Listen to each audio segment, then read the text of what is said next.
Crawford here, psychologist, speaker, author of 4 books, host of 2 PBS specials. Here today to talk about the subject of stress. For those of you who have been following me or seen me present, you know that my first PBS special and my first book was called All Stressed Up and Nowhere to Go. I love that title. My wife came up with that title, by the way, because so many people relate to it. And so when I talk about stress, I'm really wanting to come from a place of what in the past has bugged you, annoyed you, stressed you out. How have you found yourself reacting to situations maybe with anger, resentment, stress, annoyance, frustration, overwhelm, depression, resentment, any of that I call stress. And I like to look at it as a valuable signal. Now, sometimes that signal can be such good information that something is off. Maybe it's off in our relationship, maybe it's off in our job, maybe we're doing something we really don't want to do, don't really agree with, and yet we don't listen to that. We kind of have a tendency sometimes just kind of keep on doing it or push through. There's a quote that I'm using that I've used before that I love. I actually found this on a refrigerator magnet in Corpus Christi, Texas. It says, "Stress is what happens when your gut says no way, but your mouth says no problem." In other words, when we know on some gut level that something is off, something is wrong, we are in a situation that's incongruent with what we believe or who we are or what we would recommend to someone we love, or that there's something going on in a relationship or a situation that really needs addressing, we can feel it, we kind of sense it.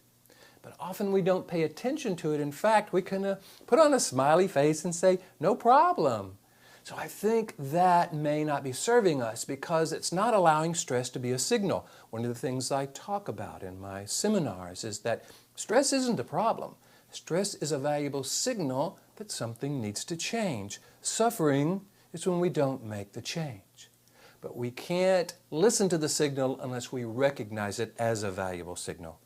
One of the things I'm doing now is talking about how when a little light comes on our dashboard, that little light isn't the problem, that little light is a valuable signal. If we didn't pay attention to it, things would go wrong. So I'm going to suggest we begin to pay attention to that gut feeling.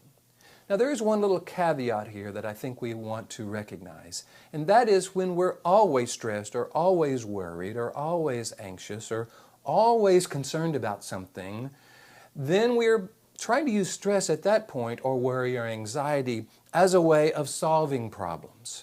It can't solve the problem, just like the little red light on the dashboard can't solve the problem. All it can let us know is that something needs our attention. In order to pay attention to it in a way where we bring a solution to the situation versus just worrying about the problem, we have to be coming from that upper 80% of the brain, what I call the top of the mind. So I have the opportunity to go around the world now teaching my system on life from the top of the mind, how to access this upper 80% of the brain regardless of the situation, accessing our clarity, confidence, creativity, compassion, how to listen to stress and that gut reaction as a valuable signal, and not just say no problem when frankly it is a problem, when it's not something we truly agree with. So, I hope you're finding these videos valuable. If so, please hit the like button. As you know, Google and YouTube pay a lot of attention to who likes it and how many people like it. Based on that, they refer these videos to others. If you like these videos, please tell your friends. Put them on your Facebook page, on your Twitter account. Let them know, because I often find that when my work is recommended by one friend to another, it's especially meaningful. So I'm encouraging you to do that if you want your friends to also find these videos valuable. In the meantime, here's to you listening to that gut feeling and not saying, no problem, when really the answer is, no way. Here's to you bringing more clarity, confidence, and creativity to everything you do, and I look forward to seeing you in the next video.